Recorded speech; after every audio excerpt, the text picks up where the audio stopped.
Welcome to Behind the Badge with your special guest, Lieutenant Williams, your news source for all things police in the city of Fond du Lac. Behind the Badge continues on Newstalk 1450 KFIZ and 100.7 FM, as this is KFIZ Today. Sean Kaiser joined in studio by Officer Marcus Clapper and your guest today, Officer Brooke Mathis. Great to have both of you guys in the studio this morning. Morning, Sean. It's getting a little colder out here for us, unfortunately. Boy, it was so nice. We were spoiled with those above average temperatures there at the beginning of November, 50s, 60s, 70s. 70s last week. Oh my goodness. Ridiculous. But now Mother Nature put the brakes on. They're like, wait a minute, it's November, you know. Let's get back to the time of the year that we're at. So slap of reality, a little dose right in our face. And actually, we're a little bit under temperature. I think our normal right now should be 47. I know, to really upset you, right? Temperatures are like, lucky if we're even getting into the 30s right now. But yeah, it's crazy. It is what it is. So what's on tap today? So a few months ago, we had Kim Miller, our community response social worker, on the show, and now we have her counterpart, part of the Crisis Co-Response Team, Officer Brooke Mathis. They're paired together. I'll let Brooke kind of talk about the program and what she does and how they work together. Sure. So I got promoted to this position in August. So like Officer Clapper said, Kim is our social worker and I'm partnered with her.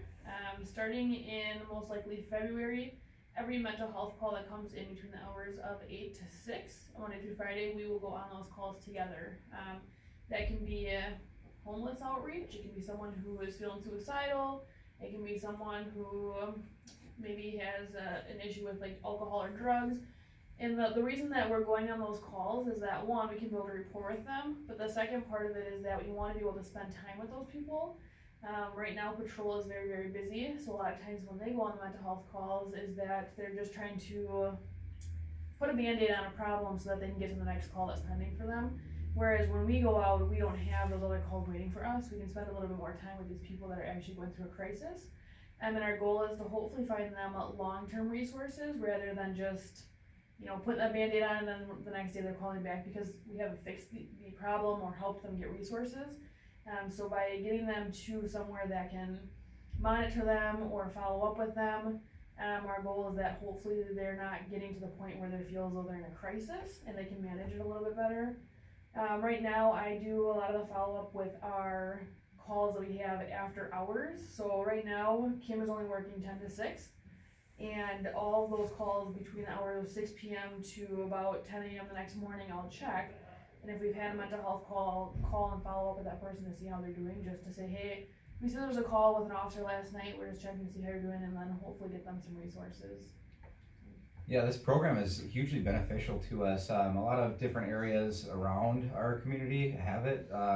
Green Bay, Appleton, you probably know more than I do. Oshkosh has one. Yeah, there's a bunch that are starting up, and I think it's a really good program to have. I know Madison, I think Milwaukee, they have some really, really big ones. They have like a couple officers assigned to it as well. Yeah, it's great for us for not only the reason that she said that the people can get the better resources. Like from a patrol officer standpoint, we kind of go there, we identify the problem, try to find a solution and offer whatever resources, or if the person needs to be put on an emergency detention, we can certainly do that.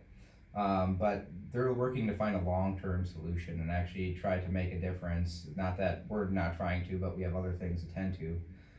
So it's great for them to be able to be there for people in times of need, but also because they go out and having Kim going out to calls where she may need to evaluate someone to go on a 72-hour hold is a lot more beneficial than the old school way that we used to have to do it and have to do it after hours right now. Basically, we would go to a call and find out information, and if we feel that someone meets the criteria, we'd make a phone call to the healthcare center. Well, you're explaining something over the phone that you are seeing it firsthand to somebody that is not there.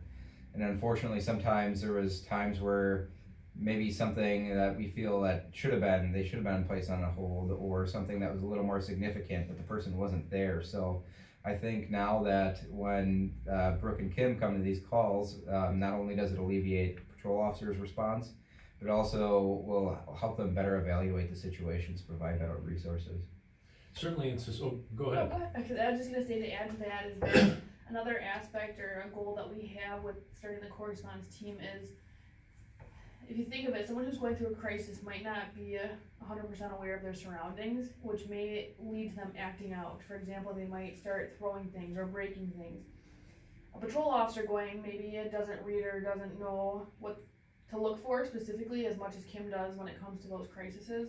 And so if we can say, yes, the underlying cause is that maybe they aren't taking their medication, they have maybe schizophrenia or something like that, and that's what's causing them to act like this, instead of just going, okay, you're going to jail for disorderly conduct, let's come up with a solution of, okay, where's a better appropriate spot that you can go and get resources for why you're being caused to commit these crimes or throw things or get upset. So we're trying to alleviate or divert people from going to jail who are going through a mental health crisis, and then again, hopefully we can assist these people with getting long-term solutions so that they're not going through these crises all the time. No, I was just gonna say, we're seeing more of a spotlight put on in society on mental health and mental health issues, so it's great that you guys are doing that, and I'm sure probably fairly busy. Yes. Having to tend to a lot of people that have those needs in the community that you're getting these calls for.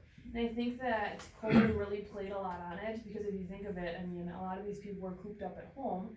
If I'm cooped up at home, I had COVID once and I was home for a week, and you're just sitting there and you just think and you think and you think and you think. And so these people that were just constantly stuck at home, I mean, especially with family 24/7, I mean, we all love our families, but when you're with them 24/7, I mean, it can eat at you a little bit. So I think it came out a little bit more that we were seeing an increase in the mental health calls. And I think that also with this co-response team and really us trying to work on normalizing, I guess, mental health and asking for help, that a lot more people have come forward to say, okay, maybe I do need help, which is a really, really good thing. We want to see that. We don't want people to sit silent at home and then do something. Absolutely. We have resources for them. Yeah, absolutely. What else is going on, officer? Two things. I talked about it about a month ago. Our department's currently being remodeled. So our detective bureau right now is just finishing up. We had an insurance company in part of our building leasing out, and we decided to convert that when they moved to our detectives bureau. So that's they got individual offices now instead of just a cubicle in one area where they could all hear one another, and it's very distracting. So their offices are about probably 3/4 of the way done, so that's coming along nicely. And then hopefully from there it starts with our evidence room expansion and workstations, stuff like that. So definitely much needed. And you can't forget the women's locker room. yes, our locker rooms are being, we have been on a trend of hiring a lot of women lately. Not that there's anything wrong with it, but our locker room was quite small for the women, so they're remodeling an old room and making it into the locker room for them. And also, I've been told, I don't know if this is a rumor, but apparently way back when they put the women's locker room in, we took away from the guys' locker room, and some of those people that have been there a long time are still upset we took away from their locker room. So they're getting it back. Yeah, we're taking our turf back. They're taking it back. Yeah, so that's coming along nicely. Hopefully by the end of this month, here in November, that the detectives are in their new workstations, which will be good. And then lastly, we talk about it for probably the last three radio shows here. Winter parking is here now. So what that means is if it's an even or odd day, you have to park correspondingly. Like if today is an even day of the month, I would park on the even side of the road addressing. So even, the way I remember it, is on the southwest side of the road. So like Southwest Airlines is even, and then odd is northeast. So that's something to keep in mind. From 8 p.m. to 8 a.m. you have to park on that side of the road. Obviously it's getting colder here. The winter is amongst us, snow's amongst us. So help us keep our roadways clear and allow us for our emergency vehicles and plow trucks to get down the road. So make sure you park on those sides. Our CSOs and officers have been giving out little warning placards, but now I'm assuming probably within the next week or so, we're going to actually start handing out parking tickets for winter ordinance to help gain compliance before we get that snowfall, so we don't have any issues. And just one thing to add with that, with the cold weather coming, and a lot of people like to start their cars, especially if they're parked outside. Just be cautious when you're doing that. Hopefully people have 2 sets of keys. If you're doing that, lock it up, because that's just a opportunity waiting to happen for someone walking by and seeing your car started. And we do see that quite often this time of the year. We had about 2 years ago where the juveniles would stole about like 15 to 20 cars and stuff like that while they were warming up. So it's something to keep in mind. Make sure you lock your doors or remote start if you have that option. We hear those unfortunately all too often, in the news, right on the radio station. I'll hear it, I'll be thinking, oh my gosh, whether they're at home or if they're at a gas station, right, just running in real quick, I'll just leave the car running. It leaves that opportunity. You shut the car off and you take the keys with you, they're not gonna have that chance. Right? Yeah, exactly. I mean, it really is a crime of opportunity, just like people that have their cars broken into when they leave their doors unlocked and stuff taken. It's really just giving someone an opportunity to do something easy and benefit from it. So awesome. Officers Clapper and Mathis, appreciate you guys stopping by this week for Behind the Badge. Happy Thanksgiving to both of you. Same to you. Awesome, sounds good. We'll be back with more of KFIZ Today next on Newstalk 1450 KFIZ and 100.7 FM.